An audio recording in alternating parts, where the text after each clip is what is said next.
आप बीती रहस्य के एक और एपिसोड में आप सबका स्वागत है।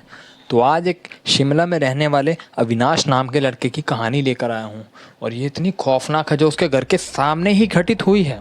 उसके घर के सामने एक नलका लगा था। आइए जानते हैं इस कहानी के अंदर क्या हुआ था। तो अविनाश बताता है करीब 2013 की बात है। उस टाइम पर शिमला के अंदर पहाड़ों में ज़्यादातर जो घर बने होते थे उसके आसपास कच्ची सड़कें और स्ट्रीट लाइट वगैरह कुछ भी नहीं हुआ करती थी। लेकिन जहाँ पर अविनाश रहता था वो पहाड़ के एक मिडल जगह पर हुआ करता था। ना तो ज़्यादा ऊंचा होता था और ना ही ज़्यादा नीचे हुआ करता था। तो उसके घर के सामने से एक तो नदी गुजरा करती थी और वहाँ पर एक हैंड पंप भी था। पर नदी थोड़ा 2 से 3 किलोमीटर की दूरी पर थी, पर उसके घर से दिखती थी। लेकिन जो हैंड पंप था वो बिल्कुल उसके घर के 100 मीटर के दायरे के अंदर ही लगा हुआ था।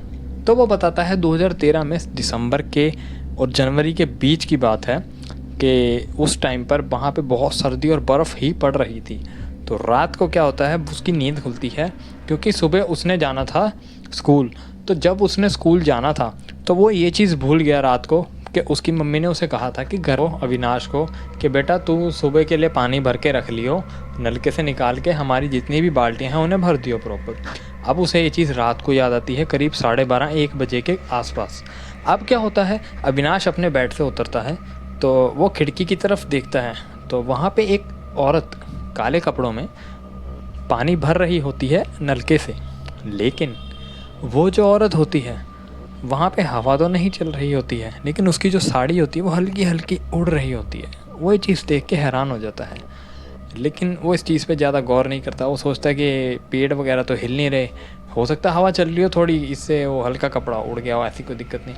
लेकिन जब वो नीचे आ रहा था तब वो देखता है कि वो जो औरत थी उसके पैर उल्टे हैं, पर उसे इस चीज़ की नॉलेज नहीं थी कि उसके पैर उल्टे क्यों हैं। उसने ये चीज़ देखी तो वो थोड़ा सा हैरान हुआ और उसे पता नहीं चला कि यार पैर उल्टे क्यों। वो सोच रहा है कि बाय बर्थ होंगे कि ये जो पैर है इसलिए उल्टे हो सकते हैं। लेकिन जब वो धीरे धीरे उस औरत के करीब जाता है अपनी 2 बाल्टियाँ उठाते हुए हाथ में, तब उस औरत के पास कुछ गर्मी सी फील होती है उसको, बहुत ही ज़्यादा। आम तौर पे वहाँ पर सर्दी इतनी ज़्यादा होती है कि वहाँ गर्मी फील होने का कोई मतलब नहीं।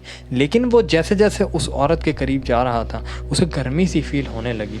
अब जैसे ही वो उस औरत के करीब पहुँचने वाला था कि अचानक 10 मीटर की दूरी पर उसे पीछे से किसी के चीखने की आवाज़ आती है, आगे मत जाओ, आगे मत जाओ, रुक जाओ। तो वो हैरान हो जाता है। जैसे ही अविनाश पीछे मुड़ के देखता है तो उसके 2 दोस्त थे, बंटी और विनीत। वो दोनों उसको आवाज़ मार रहे थे कि भाई अविनाश आगे मत जा। वो कहता है क्यों, बहुत ज़ोर से बोलता है। वो कहता है भाई कि आगे डायन है। वो हैरान हो जाता है कि डायन। फिर उसको थोड़ा सा शक भी हुआ कि इसके पैर भी उल्टे थे और वो जो साड़ी उड़ रही थी इसकी हल्की सी हवा में। फिर जैसे ही वो उस डायन की तरफ देखता, अब वो प्रॉपर डायन दिख रही थी। उसके बाल और उसका मुँह, हर एक चीज़ एक प्रॉपर एक खतरनाक दिख रहा था। वो डरने लग गया बहुत ज़्यादा। उसने बाल्टियाँ वहीं छोड़ी और वो वहाँ से भाग गया। वो जैसे ही वहाँ से भाग जाता है वो अपने घर के अंदर चला जाता है और ज़ोर ज़ोर से चीखता है, मम्मी मम्मी मैंने बाहर ये देखा, पापा मैंने ये देखा। तो उसके घर वाले और आस पड़ोस में 2-4 घर और थे, वो सब बाहर आए और बंटी और विनीत भी थे उसके साथ। जब उन्होंने देखा तो वहाँ पर वो डायन नहीं थी।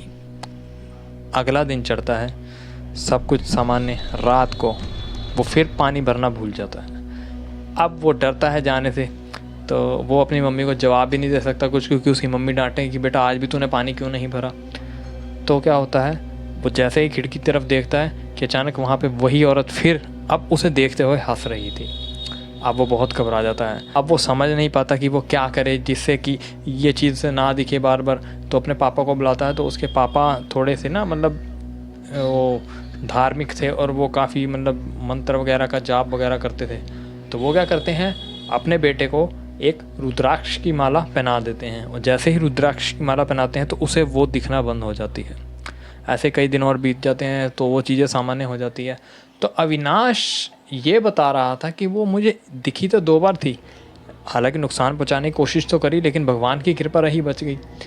लेकिन उसे ये समझ नहीं आया कि वो औरत हालांकि दिखी कई औरों को है, पर उसे 2 बार क्यों दिखी। सबको 1 बार दिखी हो।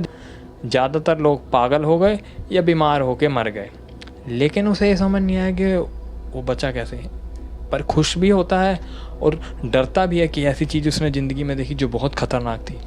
तो गाइस अविनाश ने ही बताया कि ये स्टोरी बताते हुए वो यही बताएगा कि पहाड़ों के अंदर थोड़ा सा लोगों को संभल के ही रहना पड़ता है ज़्यादातर, पर हर जगह नहीं, कई जगहों पर होती है ऐसी चीज़ें। तो गाइस ये स्टोरी आपको कैसी लगी? उम्मीद है कि आपको स्टोरी अच्छी लगेगी। तो आप भी इतने ऐसे के अगले और डरावने एपिसोड के लिए तैयार रहें गाइस।